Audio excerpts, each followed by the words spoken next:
Legal. Você podia falar um pouco pra gente do processo? Por exemplo, eu ouvi um momento em que você trabalhou aquele tema no agudo, vamos chamar de tema, aquela questão no agudo com uma abertura de oitava e mais um pequeno cluster. Aquela ideia daquele momento foi um negócio assim que nasceu em função do que estava ocorrendo, depois você reduplicou e ficou trabalhando com ela, né? Foi essa daí, ó. Exatamente.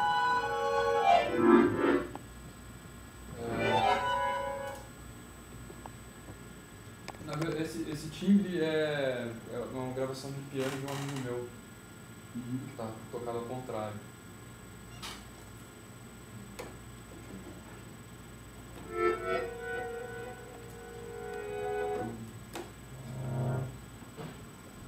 Esse aqui,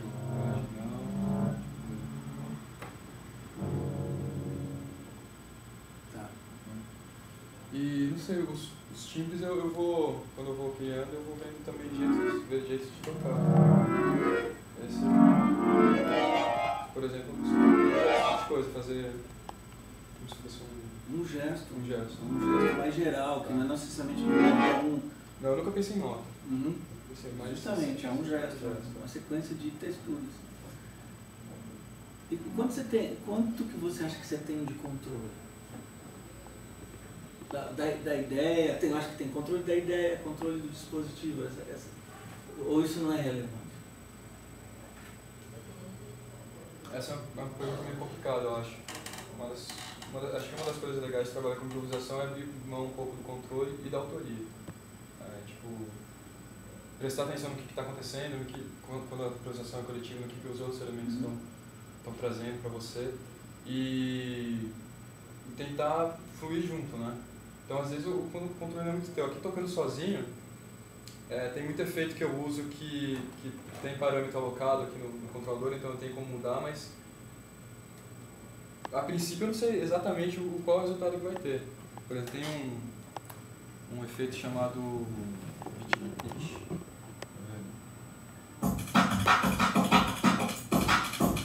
Aqui está sendo.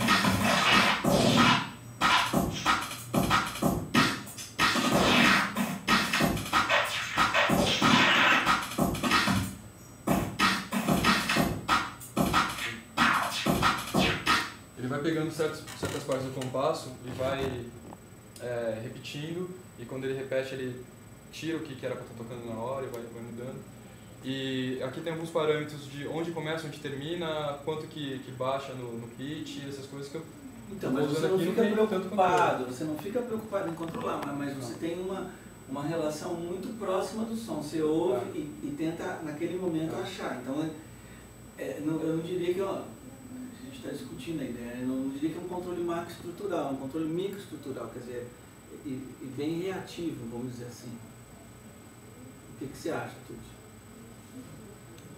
Eu concordo com você. Mas porque a gente aqui no Mix, uma coisa legal que a gente está estudando é que a música cria expectativas, independente de que música a gente está falando, ou de que elementos da música. E eu senti muito isso no seu trabalho. Acho que tem um lance de expectativa aí, é da sua própria, e que acho que fica legal quando ela passa para os outros, quer dizer, ou no grupo como um todo, mas também quem está ouvindo e tal. Por exemplo, eu fiquei depois daquela estrutura que eu falei para você, eu fiquei seguindo ela, então como é que ele vai trabalhar isso? É claro que podia ter seguido outras, foram elementos que foram aparecendo. Não, é legal. Uhum. Que toda essa questão da expectativa, da psicologia da expectativa, está descortinando um processo que já acontece desde que música é música, né? O compositor está gerando expectativas e ele, mesmo sem saber que está fazendo isso, né? Está utilizando a sensibilidade do artista, o artista utilizando a sensibilidade dele para criar isso, né? Mas também tem uma questão toda da linguagem da música pop que está super presente aqui, né? Por exemplo, música eletrônica, eu sei, mas tudo, né? E a música eletrônica trabalha muito com isso, de gerar expectativa, até uma função acho que meio ritualística, meio interessante. Um transe, né? De ir induzindo as pessoas a um certo estado. Quando está numa festa com muita gente, música muito alta, de sempre gerando expectativa e quando está quase estourando aí dá. Uhum. Aí chega naquele... Interessante, tem uma quebra de paradigma, assim. Cria, mas ele quebra. Então, e essa quebra nesse livro do Hero que a gente está estudando, depois eu acho que você devia ler, como talvez essa tenha muito a ver com o que você está pensando, ele fala que a expectativa mais interessante é a surpresa. A surpresa é alguma coisa esperada, que todo mundo sabe que vai acontecer, mas não sabe exatamente em que ponto do tempo isso vai ocorrer.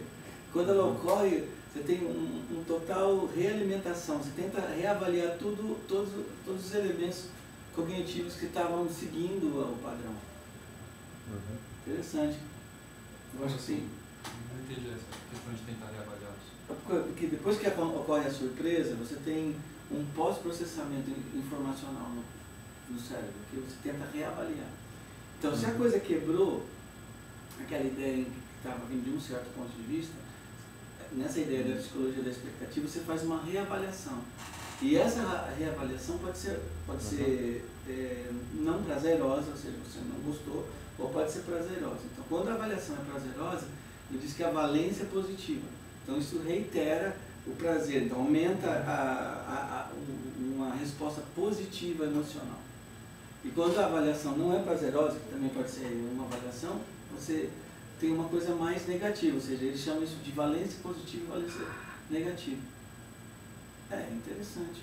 Eu não sei se tem alguém trabalhando com Inclusive música. a comédia, né, o que é a comédia, o engraçado, está baseado nisso também, na surpresa. Que traz uma Mas quebra. eu não sei se tem alguém trabalhando com música eletrônica, é isso, né? Eu sou está fazendo uma tese sobre xamaninismo, Xamanismo? É. E tem tudo a ver com música eletrônica, faz paralelo. Não, eu acho. Claro. Para nós está ok. Uhum.